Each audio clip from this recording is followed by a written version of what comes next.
আল্লাহর নামে শুরু করছি।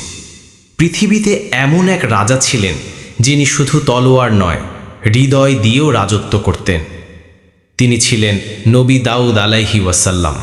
তার কণ্ঠ ছিল এত সুন্দর, যখন তিনি জিকির করতেন পাহাড়, পর্বত এবং পাখিরা পর্যন্ত সেই কণ্ঠে তাল মিলিয়ে আল্লাহর নাম উচ্চারণ করত। বনু ইসরায়েলের ওপর অত্যাচার করছিল দানব জালুত। সে ছিল দৈত্যাকৃতির এক যুদ্ধবাজ।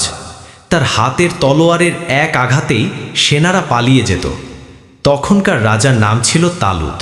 সে ঘোষণা দিল, যে জালুতকে হারাবে আমি তাকে রাজত্ব দেব। সবাই ভয় পেল, কিন্তু এক তরুণ দাঁড়ালো, নাম দাউদ আলাইহি ওয়াসাল্লাম। তিনি বললেন, আল্লাহর ওপর ভরসা করে আমি লড়ব। একটি স্লিংশট নিয়ে দাউদ আলাইহি ওয়াসাল্লাম সামনের দিকে এগোলেন। সবাই তাকিয়েছিল বিস্ময়ে।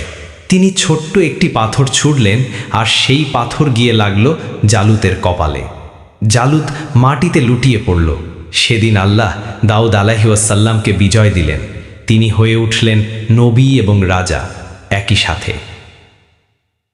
তিনি ছিলেন একজন চমৎকার বিচারকও। তার দরবারে মানুষ ন্যায় বিচার পেত। একদিন দুজন লোক দরবারে এলো, বলল, আমার ভাইয়ের ৯৯টি ছাগল আর আমার একটি মাত্র। সে বলছে, সেটিও দিয়ে দাও। দাউদ আলাইহি ওয়াসাল্লাম রায় দিলেন, এটি অন্যায়। কিন্তু এরপর তিনি ভাবলেন, এটা কি আমার দিকে ইশারা ছিল না? তিনি আল্লাহর দরবারে সেজদায় পড়ে গেলেন। তিনি কেঁদে বললেন, হে আল্লাহ, আমাকে ক্ষমা করে দাও, আমি তোমার বান্দা। আল্লাহ তাকে ক্ষমা করলেন। তিনি ছিলেন একাধারে নবী, রাজা, যোদ্ধা এবং সর্বোপরি তাওবার মানুষ।